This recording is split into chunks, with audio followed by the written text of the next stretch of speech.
We're doing talk shifts. Here we Good are. afternoon. Wow, Woo. this is finally season 4. I don't have to screw up the seasons anymore. Welcome, all the shifters in the house. Yeah.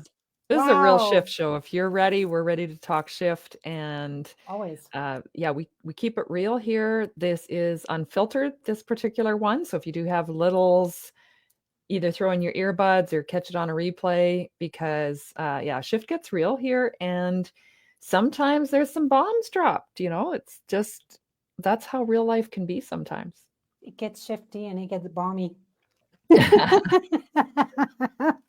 And it's always so funny because almost every time when there is the clean cut, I post up like the explicit music. I know. It's like you can't help yourself, Carrie. I get it out pre-show. I'm like, Yeah. here we go. Get it out. What Hey, I sex mean, is sells, there a how people rule? they use things that kind of could vaguely be um On border. yeah, yeah, and it grabs attention. And so that's what you're doing with the music, I feel like. You're being kind of edgy with that, and then it It's gets people's attention and in they come. emotional. Right. Exactly. Because you get the innuendos when you Mhm. promote things here and there, and it's like, ooh. So that's all I'm doing is I'm just catching everyone's attention. I Let's love go it. with that. Yeah. I It's love done it. intentionally, not accidentally. Absolutely. So we had our few weeks off for I was going to say Easter break. That's not happened yet. Spring break. Oh my You're goodness. very proactive. I like your outlook on life. I look always towards the future Mhm. because why look back? Like Exactly. there's no going back, right? That's how it goes. So we hope that you guys had a really nice spring break.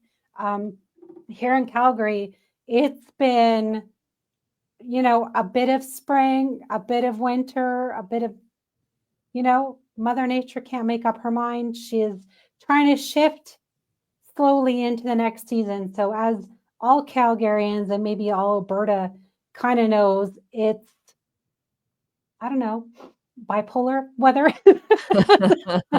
Mother Nature. She's fun. She is fun. How was your It's break? not Did you boring. do anything fun? Did you do anything shifty? I did a lot of things, brought on a new team member, lots of interesting things and shifts in the way that I'm going to help people get the information that I have.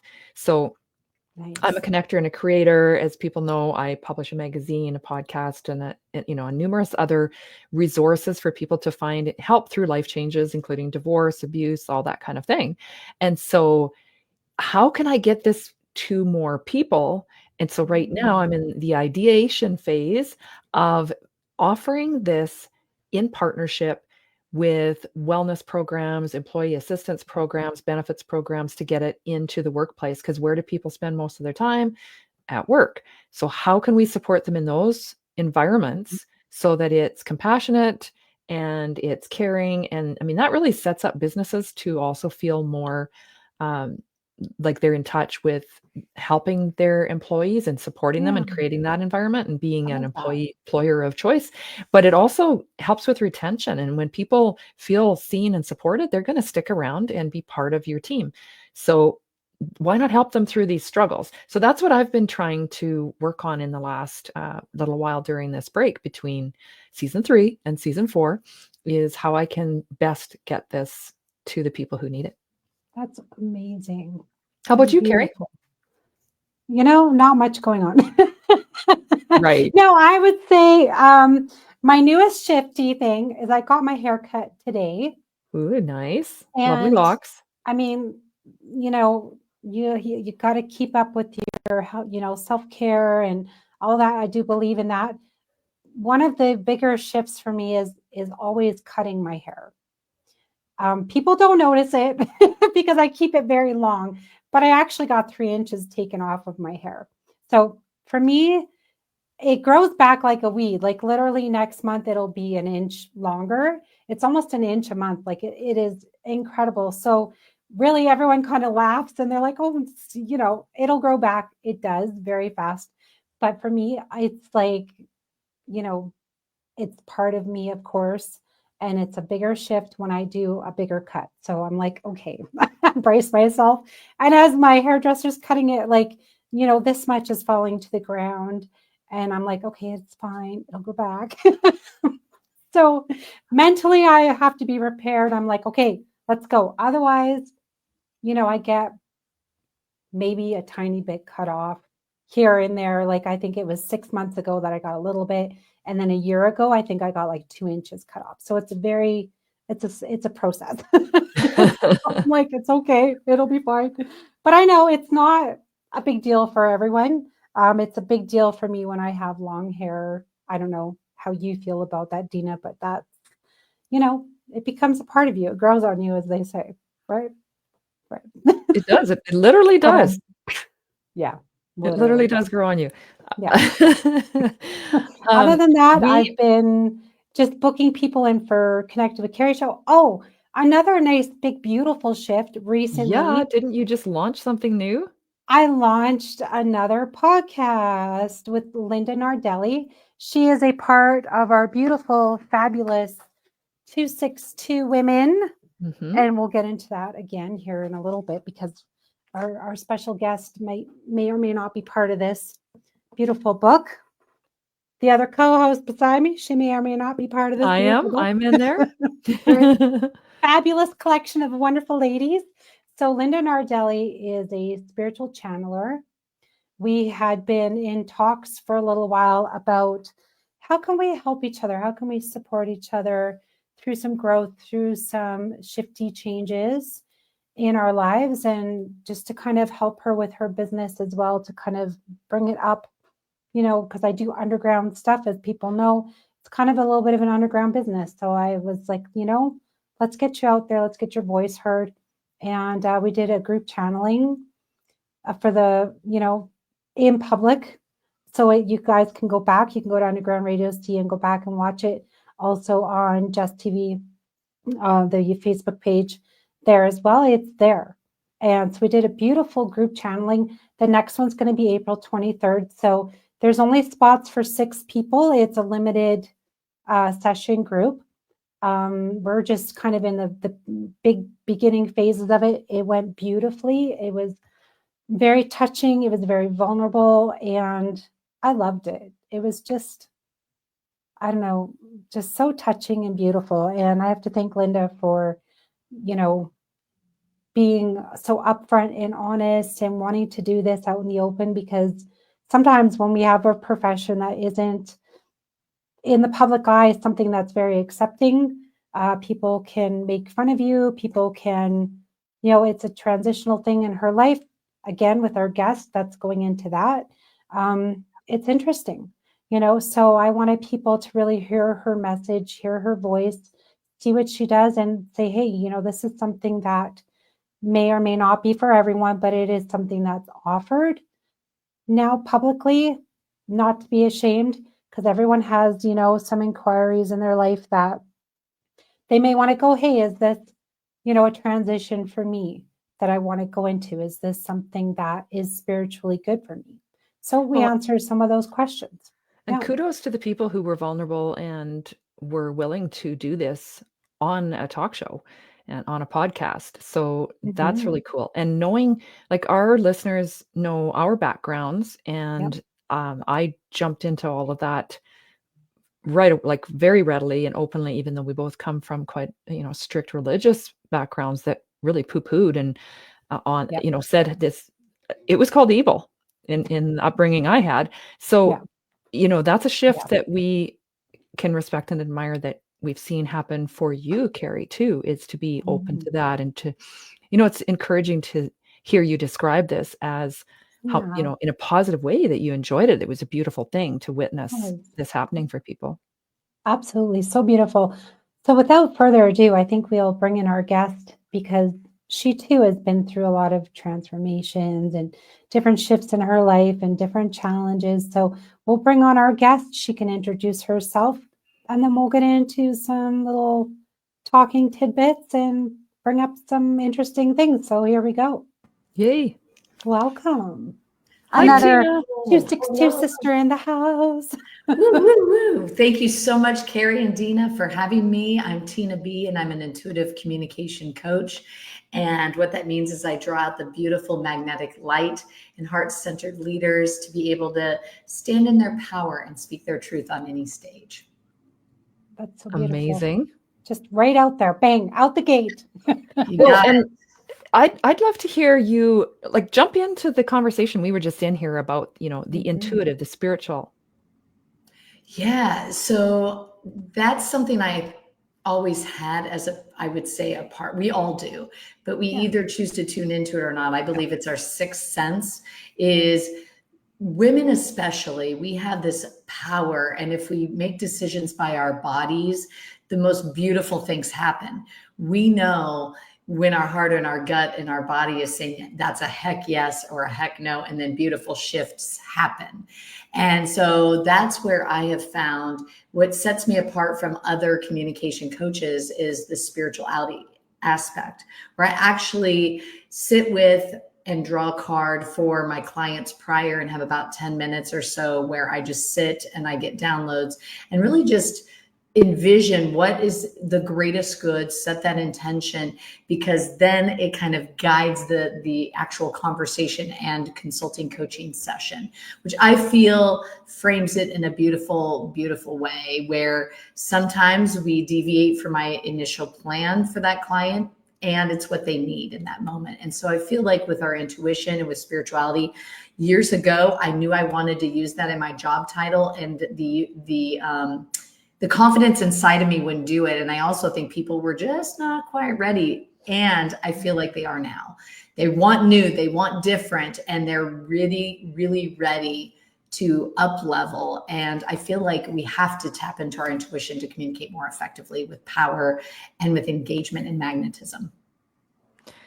I have to bring attention to what I can see of your t-shirt, Chronically Curious.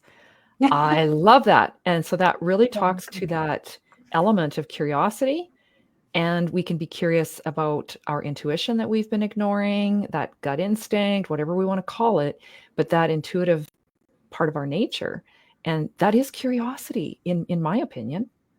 Absolutely.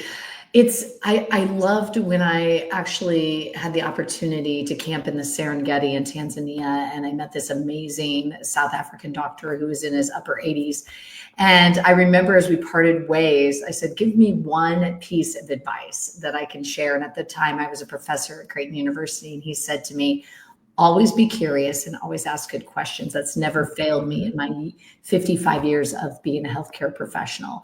And so I think when we are hurt, when we're in a process like I found in my healing journey, that why am I snapping at my son for no really apparent reason? I got curious with it. I got compassionate. I started to ask questions and explore.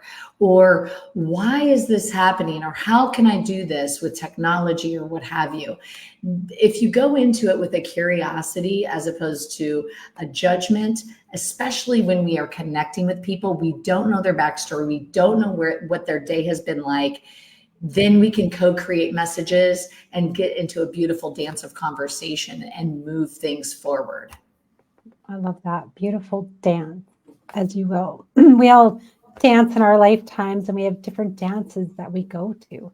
I love that. It's so beautiful. And I love how, when we just open up to having a conversation with another person, just to see what is their take on life, what advice do they have for us, because they lived a completely totally different life than we have, especially when they're a different gender or they're a different age, or they, like you said, this man was older, like 80 years old, you said. So he's lived 80 years already, surpassing, in a different country, different life completely. And then he said something so profound that we can just immediately recognize and go, yeah, I agree. We need to shift our perspective and go, hey, this is something we can all take in, live life to its fullest almost, I believe. So yeah. And I don't mind that we hear that, live life to its fullest. It's so true in terms of how we be. Yeah. And that curiosity, and then asking Yeah. questions that are going to Along be, that. yeah, they were going to help move that conversation. It's going to dig deeper, help the person feel seen and valued, because now you're like, I want to tell me more. I want to know more, or, be an active listener in that way. And Yeah. how does that translate into the work you're doing as an intuitive communication coach? Yeah, it's all about engagement, being fully present, and yes, anding the other by compassionate listening. We've heard active listening. Well, I feel like it needs to be compassionate listening, because when you come to a heart space and you see clients and meet them where they are, it's like you said earlier, we just desire being seen, heard, and comprehended. And we can only grow and expand in our abilities. And at the core foundation, what my work is, I am a safe container. They know that they can say whatever, and it's between us. It's safe, and I really take in what they say, and I truly pause. I chew on it, marinate a minute, and then give my response. I think too many times we react without the pause to then respond, or asking a question for clarification. And that's something too to notice, is how do you ask questions? Because your paralanguage or your tone of voice can really matter. If you come from it with an angle or a tone that's very judgy, then that's not embracing compassion or curiosity. It's all about my thought, my way. And so it's being very much aware of the way in which we ask questions, and the wording too. That's interesting, as we all paused. As you're pausing to think about it. Yes. Chew on that. I love that, the marinate, chew on it. It's true, because oftentimes people do react very quickly to a conversation, and they don't even put themselves in the other person's shoes. Where are they coming from? Where's this conversation headed to?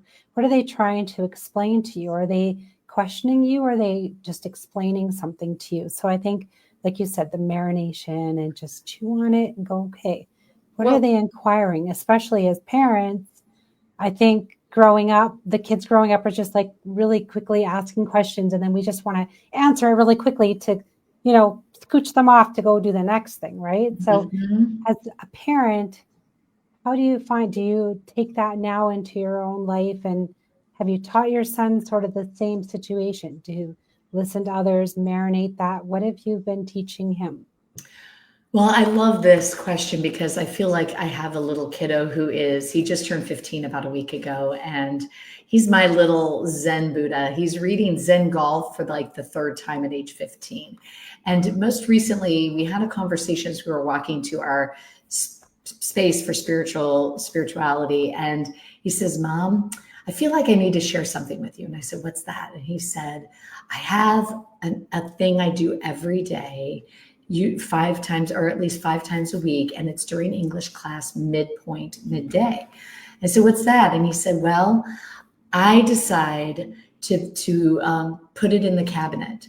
I put my past and I shelve it on that cabinet in English class. I only take a beat and a moment, think about what I said, did, and maybe it was something I regret that I did or said, but I shelve it and I put it in the cabinet, and it stays there locked up, and then I can be fully present and be. And so I feel like, because he and I have had a lot of these conversations, he has become very much an inquisitive young man, I guess. And what I have found too is being at the core foundation. It's like Maslow's hierarchy of needs, is with your children, they need to know you're safe, that you are a safe, loving space, that they can say anything, whatever that thing is, because especially as he's a freshman in high school now, there's puberty, there's sometimes drama, there's relationships, there's stress of academics and sports and all the things, and their world is just like imploding. How do they cope? How do they deal? And their emotional intelligence is going through ebbs and flows. And so it's like teaching them conversational intelligence, not to sell, tell, and yell their ideas, but to be fully present. And he is really, I think, taken that on head first, is making spaciousness and time one-on-one with your child. Like if you have multiple children, I think it's really important that you take time away with each child individually and ask them their highs and their lows, have them focus on that, because it's really helps them to facilitate that there are going to be emotional reactions to people, to things, to experiences. And everything and all the time can't be just hunky-dory. And so I think that's important, is make space, make time, and ask them questions, but then also let them know that you want to know their highs and their lows, and acknowledge when they're working hard, and process that information with them along the way. It's always stages and steps as we do this thing called adulting and parenting. Well, I think it sets them up for a growth mindset too. That kind of approach. You know, you value effort, you value to keep trying, you value failure, because that is opportunity to learn. And it just really does encourage a growth mindset. And golf is such a great sport for that. It's like you against the course and yourself and your mind, and really being fully present. He always says SFT, see it, feel it, trust it with every shot. And he says, and golf is life in that regard. SFT. Yeah. So now he can also take that, to, if he has a family, so he can bring that to a spouse, to his maybe future children. He can bring that into work, that mindset to work, to coworkers, others around him. So that's a very beautiful and acknowledging thing, that he can actually do that and say, hey, I've learned this, and put it into place wherever he goes. Like, that's incredible and amazing, because it shows a lot of maturity on his part, especially for 15. Because like you said, hormones are they're raging. Well, and I think the thing that was a big learning opportunity is his inner competition with himself, and his fear of failure, and his want for perfectionism and success. And I remember about a year plus ago, when he was getting par after par and doing great, and then by hole 7, he got a double bogey. And I could tell he was really mad at that, because he wanted all pars, right? He picks up that ball and pauses, and then drops it in his bag. And he proceeds to get a par and then a birdie, and ends up with a really great game. And I said, well, what happened there? And he said, well, Mom, I had 2 choices. I could either choose to eventually be calm, or be calm, or just be in that moment. And I chose to be and breathe. And I feel like that's a great coping mechanism beyond the golf course. Oh, yeah, because he could have picked it up and chucked that thing. Yeah, I know, he wanted to so badly. We also, yeah, for sure. And I mean, the moment you hate golf, you love it the next moment, vice versa. Yeah. But we also talked about, do you want to be known as the angry golfer? And he's like, no. And like Tiger Woods. Yeah. So, yeah. Yeah, that's true. How important would you say it is to be challenging our assumptions around where we think people's story is coming from?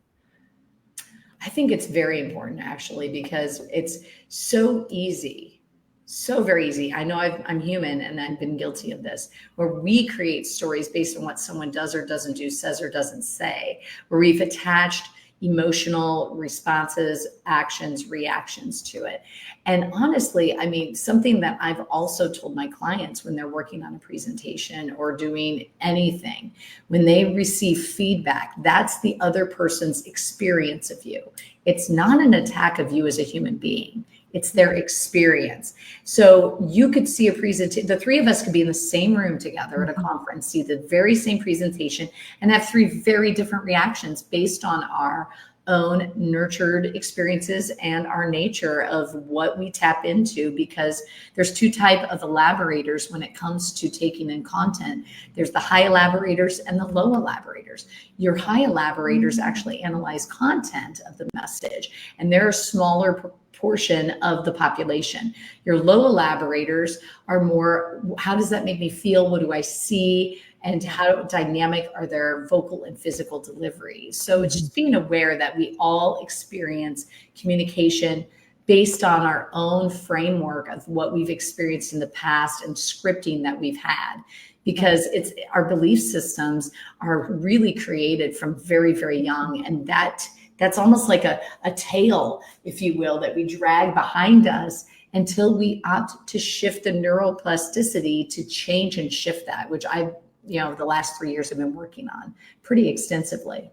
Yeah, absolutely. Going into shifting mindsets and then perspectives of others, let's go into your choice in life. My story. Your story. Because there is a very different perspective, like you said, a cultural differences, upbringing differences. Just, even how we are in life right now, things have changed even over the last, I'd say 10 years, maybe even the last 5 years when we look at different genders, different relationships, different, choices in life of what we decide to be, whether we are transgender, lesbian, or what have you. So let's go into your story a little bit about, your coming out story. Yeah. Let's talk about that. Oh, a Norwegian, a fellow Norwegian, possibly? Huh? A fellow Norwegian, Ufta. Ufta. Yeah. I am a Heinz 57. I think I'm a blend of so many different cultures, actually. But that's kind of my whoa. Yes. Yeah. So it's the question of the hour. So it is the question of the hour. And this is, again, challenging. What assumptions did people have towards you and the story they created around your experience? So years ago, when I met my partner, who we're now consciously uncoupling after 21 years of marriage out of love, we are very dear best friends. I told him, I'm bisexual. And at the time, he laughed and he goes, well, cool. We have something in common. We both find chicks hot. And I'm like, that's great. All right, we'll go with that. And what I realized is I've been on a 3-year healing journey, and I went through an emotional intelligence class, and they kept saying, you're disconnected. You're disconnected. I'm like, what are you talking about? You're performing. Well, I started to dig deeper, and I did any modality you could possibly think of. I've been working with an intuitive healer for more than a year. He does a 3-month plan. I'm on the 1.5-year plan. It takes longer for others. It's okay. And the wild thing is when I met him, I was having a persistent bladder infection. And he's like, Tina, this is all emotions. You're pissed off. You have something to work through. I was like, oh, that's interesting. And so I went to Bali on a solo journey and did sound healing. I've done tantric healing of healing my yoni. I've done neurological therapy where brain waves come through, and I was starting to get downloads of memories that came up. I've done the gut health to brain connection with a homeopath. I've done hypnosis, you name it, I've tried it. And lo and behold, as the questionings and investigation happened, it was actually my intuitive healer that just kept pressing on. And, I had 3 traumas with my hometown church, that 2 of the youth pastors were inappropriate. And I had a 7-year grooming with a leader of the church that wrote romantic letters, was inappropriate, hugging me. And the church, when I asked for help at age 19, said, well, what did you do wrong? And I realized in that moment, I just shut down. I didn't want to be seen. I would hide. And so it was a year ago, actually, this month, as I started to slowly, layers were getting revealed, I went back to that church in front of elders, the pastors, and with a therapist, my parents, and my partner, and shared the story, released it. And it was a few months after that slowly I was like,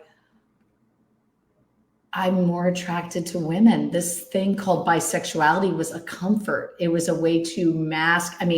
I felt more accepted by the culture, particularly living on a farm in Southwest Iowa that's very, very conservative, to be quiet about that and marry a nice man and then, lust after and enjoy women. I was very transparent with him. He and I would talk about it. And we had those conversations, and it was August 13th of 2024 that I actually came out. And the day before that, I went to my musical improv class, and I remember walking in, and there's the Pink Pony Club song playing.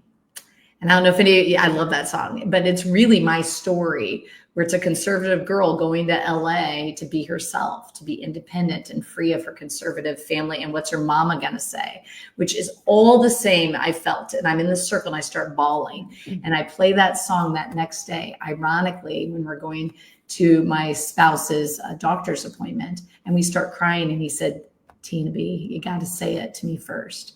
It's like, what? He goes, you know. He said, I'm a lesbian. And we just started to hold each other and sob. And then we had to decide, what does this mean? Yeah. And it was a month later, he got diagnosed with stage 4 follicular lymphoma. And so within a few months, I come out to my son, my in-laws and parents and family. And we get this diagnosis. He has sold all the cattle on the farm for the first time, no livestock on the land in more than 150 years. And he's going on this journey of chemo, and I move out end of October. So our freshman in high school had an assignment in his college psychology class to write about stress. And he and I laughed, and he goes, Mom, I don't think my professor will believe me that my mom came out, my father got diagnosed with cancer, and my mom moved out, and I'm coping with all these things all at once. And there's no cows. Yeah, and there's no cows. Like, that's the worst, right? But it was emotional. It was wild how these whirlwinds, because at the time, even during that time that I was sharing the story, and I had the huge heaping box of letters from this elder at the church. Yeah. My spouse did not tell me this. He was turning white, but he was going into AFib with his heart. And at the end of it, he squeezes my hand and he goes, are you good? Are you done? Did you get to say everything you needed to say? I said, yeah. He goes, we need to go to the ER. He was going through AFib. Now, guess what happened a couple of weeks ago? Clear PET scan, clean blood. They said, we've never seen this before. Wow. We decided, because the cancer was around his heart, it was in his bone. And I feel the parallels where his heart was broken, because he empathized so deeply. So now that I'm healing, he's healing. He's like, Tina, I know you're going to be okay. That's love. That's soul connection as friends. Wow. What it's true. There is a real thing of a broken heart. There truly, really is. And it's very incredible when it can happen and what we do about it. And we're on this planet, like you said, we may or may have not have had a spouse before or whatever, but, we're here to help them through their journeys as well. So whether it be a healing journey physically or a healing journey spiritually or even sexually, we're here to help them. So, maybe not, quickly judge people or whatever. And we don't know what's happening behind the scenes. Like you said, all of a sudden it was just like this cancer out of the blue. And you're like, wow. Well, because I was so heavily shamed in the church, and my family struggled with this as well, because they think I'm going to hell, and it's just been very hard. It's rattled my community because I shattered the Norman Rockwell painting. I have John, my partner and friend, to thank, because he was the first man who was kind and safe to me. And, because I had multiple sexual assaults in college at a Christian liberal arts college. And now I'm able to be, and he said to me most recently, I just don't want to dim your sparkle, Tina B. I stand for you, and I'm proud of you. Yeah. It's like, well, that's okay. Deena and we're going to hell too. So there's that. Welcome aboard. No, I'm just kidding. Sisters, we got this. It's a very, very different perspective when you are removed out of that church dimension, out of that church family, whatever you want to call it, and really see the reality of why we are here, why God put us here. Religion is very different than spirituality. We touched upon that on our last show a few weeks ago now, for our last episode of season 3. So that was interesting, but it's truly amazing why we're here, what we're meant to do, and how some people do view it very differently and think, hey, just because we're not on their same pathway or their same wavelength, we're the ones going to help because we're thinking differently, or God has chosen us for a different purpose than what their purpose is in a so-called church setting. Well, and there's seasons and reasons, and we don't always see the big picture. So I think we probably all three of us agree that we innately are aware and accept there is some higher power, whatever label you want to put on it. And because of that instinct, that higher power, we know that there's a big plan for us, and we're living in the present. We see this piece of it. We maybe can understand parts of the past. We don't know the whole piece of it. So I liken it to watching a movie, and you're thinking when you see the character, like, oh my God, don't do that. Or I Yeah. wish you would just like, go ahead, do it. Because we get that God's eye view, that whatever you want to call it, of the plot and the theme and where this could go. But we have to trust that what our instincts are telling us, whether it's around communication or whatever, that maybe it's okay to let go of that season. What did we learn from it? And what I love what you've taken out of this, Tina, and what Cari and I do as well, is how can we now help others, inspire them, let them know, like, this is some of the real shift that we've lived through. So, it's possible to take that and make good of it, that there's seasons, there's reasons we don't know at the time, but maybe looking back, we hopefully start to recognize it, but also trust the invitations that our instincts have for us for the future, and know that take that step and the next will be revealed. We'll see the next as we progress. Well, and to your point, I see myself as a heart-centered disruptor, like this visionary rebel. And what is I love it. Yeah, I'm a disruptor too. Yeah, so I think of a wrestler. I don't know why, but I'm just like, we're beautiful company. We're in beautiful company. And so I have found at the core, what has been revealed to me was when I was young, very little, it became very apparent to me that I was not safe. Like, it started when I was I got back to 18 months old, a memory. And because of that, I decided in order to I had to be safe. I could not be in my truth. So safety came first. Truth came later. Yes. Now that I'm grounded in my heart-centered, loving, passionate, powerful, creative, intuitive, lesbian leader, I know that my truth is, I'm standing firm with it and getting to guide other women and leaders and individuals to stand in their truth and speak their story, because I get to be in my truth and I feel safe, and I want to hold that safety container, whether I'm an MC for an event or a keynote speaker or your coach. That's what it's all about. Is I've done that journey. I've had 48 years of going like this. I mean, I gave a TED talk, mind you. It was the week before when I got a download of 2 assaults. I accepted a TED talk at that very college that I had those assaults 30 years prior, and my body started to ooze pus and turn bright red. And I did it anyway. I worked through it, doing mirror work and meditation, and I'm healing. And I want to support others who are healing, because the pain this has been the hardest thing I've ever done. I've never been more alone and lonely in my entire life. I moved from a farm that I lived on for 21 years to an apartment 40 miles away, where my son chose to live with dad full-time, come here part-time. And I'm in downtown city, Omaha. And I've left, I literally talk about shift happens. During Mercury retrograde, switched from an Android to an iPhone, and they've never seen this before. I had 25 hours of no phone. And now to have my laptop and my phone see each other, I have to manually enter thousands of phone numbers. And I'm crying as some are not making the cut because they've cut me out. Mm-hmm. So it's really, the truth is, it's like Martha Beck, who's this amazing sociologist, that her story is my story. You got to break down those foundations, hurt like hell, to build the loving Eden of your support group, your tribe. Yeah.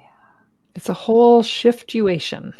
It's a shift duration. Yes. I mean, we could say shit, guys. I love playing with shift. It's so fun. Situation, a situation. Yeah, we can say Oh my shit. goodness. When we came up with the idea of the show, it was like God. everything, like for days, it was just like, oh shit. Any this, parallel. and it was so funny. But going back to when you had to face your fear of going back to that school and just walking in those doors and feeling like your heart just sinking down. But, I look at these situations that, are placed in front of us to face our fears. I look at that as the full circle. Mm-hmm. This is where it began. Really this is where it's going to end. I'm going to leave it here. I'm going to leave it on the stage. I'm going to feed it to the people in the room. And I'm going to walk out here with my head held high. And I'm going to say, fuck y'all. And I'm going to walk off knowing that I did it. I'm here. I'm proud. And this is me. Exactly. And that's, if you watch my TED Talk online, that's my trauma body, because I don't know what I said. I mean, I got applause. It was great. And I remember I heard the applause and I stood there and I walked away. I was like, oh, I guess I'm done. And I walk off. And then my body started to react again. Like, you need to go, you need to go. And fortunately I made it through the other speakers out of courtesy. And then I got the heck out of there, and my body was completely fine the moment I got out of those city limits. Mm-hmm. Yeah. Your body keeps the score. I really do believe. And because of all the healing modalities, I've been releasing and grieving. Like, the grief has been real. I've never gone to the bathroom so much before in my life, but my body has just been weeping, and I've never cried this much. And feeling joy, like foundationally standing for what I want. Like, I never knew what I wanted or desired because it was never given to me. I was controlled and put under this shroud of shame. Yeah. It's incredible. It's very incredible what our bodies do to heal us. Yeah. Like you said, just even going to the bathroom, like you wouldn't even think just going to the bathroom is a part of healing, but it truly is. Deena, I remember you even said on one show before, like a toddler, you have to tell ourselves to go pee, because we'll hold it in sometimes and we just don't even realize that we need to go. But all of a sudden it's like, it's a part of an emotional release, I think, every single day. And what's really funny, you'll appreciate this, is that my toilet is not stopping. Like, it's not able to flush. So just now a maintenance person called to say we can come in and fix. Like, I just saw that there's a call that came through. So how divine timing. Welcome to where the shift really happens. Yep. I mean, that's magnetism, baby. I break the internet and I make it happen. And I've written books called You Can Make Shit Happen and I Can Make Shit Happen. So shift, but shit. Yeah. Yeah. So all of it's it. like we can, and why not do it? We do it anyways. Why not do it with intention? Absolutely. It all is about intention, right? Like, that's where I've realized in my line of work is how I get up in the morning really, really matters, is setting intentions to start the day. If I can bookend with gratitudes, even in the hardest of times. Like, when I was terrified, I mean, my partner and best friend nearly died twice on the operating table. Like, he coded. I was in the room once when he was coding because there was so much fluid. They've never seen that much around his heart. And somehow it's like, but then there's been amazing beauty. There's been amazing, like, I've gone to a silent retreat to heal. And the animals have come through. Like, my guides have been with me all the way. Like, where I'm like, for the first time, I'm working on becoming financially free, where I'm paying rent that I never used to need to, where I'm having to eventually do health insurance. And I'm starting to get a bigger build of clients and business. I'm like, I can do this. I don't have to go back to teaching high school or college and be under the thumb of an organization. I can manifest and create the Tina B magic, with my clients. The Tina B magic. I love that. Do you have a course, Tina B magic, or a shirt? Ooh, yeah. Good call, Cari. Yeah. And then you learn to rap. I'm taking a freestyle rap, and the last 2 MC gigs, I just freestyled a rap. So I need to come up with a Tina B magic rap. Yeah, that's your new name, your DJ name. Ooh, yes. Artist name, Tina B magic. I love it. Magik instead of a Ooh, C, it's a K. so why a K instead of a C? I always think that's unique, like changing. As a bakehouse. Yeah. Ah, look at you all. Way to help a sister out. Right? I know, it's all in the trademark. It's all in the, I love it. you know, what just kind of pops up, and it's like, hey, this, and that's what I love about these shows. Like everyone just kind of gets on that same wavelength, and everyone like thinks, and everyone's like, oh, this, like just amazing things happen. I love it. Yes, like a maintenance person calling about my toilet that I've been peeing in a lot, you know? Right? The shit happens. Well, then Or that's this. the purpose behind this show too, is not just to talk about these shifts that are either positive, negative, or they're inevitable, but what shifts do we want to create in the world around us? And when we get this collective intuitive energy going, it's just amazing what you can create, and the difference, a positive difference you can make as heart-centered disruptors. Right? I like Disruptor. Yes. Or like a monster truck with like disruptor on the side. Yes. And then like a big, like, spin the wheels with the dirt and the fire in the background. Yes. Right? 3D heart popping out of the back. Like it's like a spring off the trunk, and it's like a heart. And then, I love it. It's all cruising design it, guys. Well, I lead with my heart. So I was actually thinking of an actual pumping heart on the front grill. Ooh. That's what I had, or coming out of the turbo or something. Flaming grill. The heart. Oh, yeah. If you guys are watching and you're into Monster Jam and the Monster Truck Show, we have an idea. And so just and we wear sweet outfits. Lots of sparkle and bling for me. Not for me. I won't be the I've got the sparkle covered right here. Yeah. Absolutely. Okay, Deena, you made a good point of like, what do we see ourselves in doing the shifts? Tina, what do you see yourself in? What do you think, like, this purpose is, this, Yeah. This is something, because I've been in this deep, deep dive of healing my root and sacral chakra. That's where for the first time as this really creative person, I've experienced some serious blocks. And it's like, whoa, I've got to heal and rest and digest.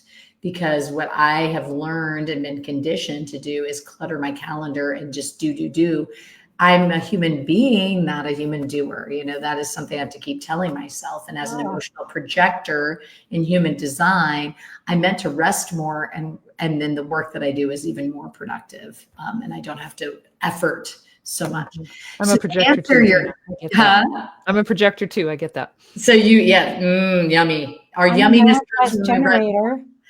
We love you, Cari. We need more Cari. Yes. More Cari. Do.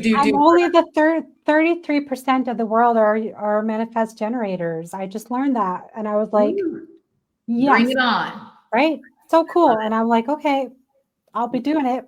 Yeah, you are manifesting. And so Deena and I we'll say, we're going to go take a nap and you go do your thing. Yep. And then we'll have a beautiful conversation in about an hour. But, yeah, I love it. Human design is delicious. I just feel like it's changed my life to know my strategy and authority to help me live my life and grow business. So to answer your question in terms of, my vision, I had this interview where this gentleman on a podcast said he's anti-goal, pro-vision. And I thought that was an interesting perspective because the word goal kind of sets us for obligation, and that obligation is heavy and whatever. Vision is more positive and enlightened. And so the vision that I'm exploring is how to really support heart-centered leaders and advocates for change who are excited to share their message to the world and just need guidance so that they can make those positive changes, whether it's with the environment. I've worked with scientists at UC Davis, as well as Practical Farmers of Iowa, and actually it's becoming an international nonprofit for soil health, and talking to DC to make changes positively with laws, as well as mental health, other institutional things that we have to talk about to make positive changes. So I'm exploring this idea of being that safe container, but also my spirit animals are the playful coyote and the joyful hummingbird. So I got to have that alchemy of that with being lovingly safe. And as an MC for events, growing in that space so that I help organizations, especially nonprofits that are really wanting to make money so they can do their beautiful work, getting that to happen more, as well as creating retreats for women specifically. And I've gone on retreats, but being in a level where I'm doing my very first one-on-one deep dive retreat with one person where she has a goal of a keynote. And then, we're going to go deep dive it and tap into her mind, message, and mechanics. Like, who are you, who you be as an authentic speaker, craft your message, and then deliver with confidence and clarity.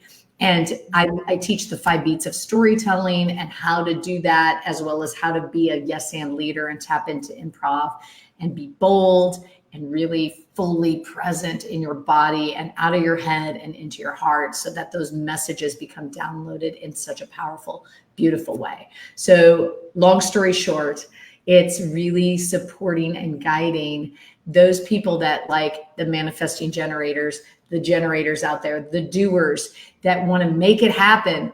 I love giving you I'm the idea person to get it clear on strategically how do you say it and how do you be it, so that the it that you want makes shift happen. Boom shakalaka, boom shakalaka, boom. Mic drop.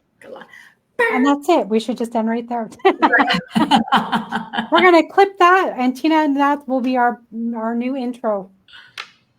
I love it. Okay. What do we think? I love it. You can have it, my friend. So our next show that's coming up is around spring. And I come from a ranching, farming background as well, Tina. And, spring is very evident in those environments physically. But what are some things that we could bring into our next episode from this conversation related to spring? Maybe even as an example. The word is a synonym for life, or how is it symbolized maybe in life? Well, what comes to mind, when we think spring forward, we think growth, we think planting the seed, we think, fertile soil, we think of bounty, of what's to come, of possibility. And for me, I love magnolia trees, and there's something powerful about how you wait and you wait and you wait. And then mid-April here in the Midwest, these gorgeous blossoms just explode, and they come forth in such a bright, bold, beautiful way. And what's amazing is in 2014, when we lost our daughter, that magnolia tree on the farm, it actually now blossoms 5 or more times a year. And it blossoms in a way that it reminds us of energy, that everything is energy. And energy is what makes us connect with each other. It's what makes us evolve, to grow our businesses, to grow in our life. And that's what spring is all about, is that we plant. And guess what? Maintenance is here. Yay. And we are on this beautiful podcast today where Tell them we say hi. Hey, say hello, Maintenance. You can come on in. I'm on a podcast. Hi, Maintenance guy. We were just talking shit. Isn't this God? This is beautiful timing. Totally. Divine. Well, we'll let you go. And, Yes. you can get your shit taken care of. And yes, but long story short, your spring, it's talking about energy, it's talking about growth, and it's talking about planting seeds and being fertile with our ideas and connections with each other. Love it. Thank you, Tina. Thank you for being with us. Thank you for sharing your insights. And yes, it's my pleasure. And if people want to connect with me, they can check out tinabakehouse.com. That's tinabakehouse.com. And I have a beautiful newsletter where I put out tips and tools to stand in your being, to be more magnetic on any stage. Wonderful. Thank you Thank so you. much. All Hey, right. have a great rest of your day. Enjoy Yes, your thank you so much for having me, ladies. enjoy Let's your stay work the connected. toilet. Okay. Definitely. You're coming on my podcast pretty soon. I saw you on the I think calendar. so in May. Whoop, Yeah. whoop. Yay. To be continued, friends. To be Absolutely. continued. Thank you, Tina. Bye. Bye. Oh my goodness. That's shifty. Going in, I was thinking about when you were asking about spring and what it means or whatever. And I know we're going to talk about this on the next one, but Yeah. we can also Teaser. bring in the Little teaser. trailer teaser. Yeah. Well, I'm going to say it now because sometimes I get these great ideas and then I don't write it down and then it's gone. But I'm going to say one word, and that word is renewal, because that's in so many different forms. So I'm going to leave it with that, and we can take that in to the. I would encourage people to get the book Braiding Sweetgrass, and it's called Braiding Sweetgrass. And it was a gift Kyle got for me a few Christmases ago. And he just follows his instinct. He just kind of looks and finds a book, and it's usually amazing. Like, here's one. Here you go. Yeah, no, it's with some thought.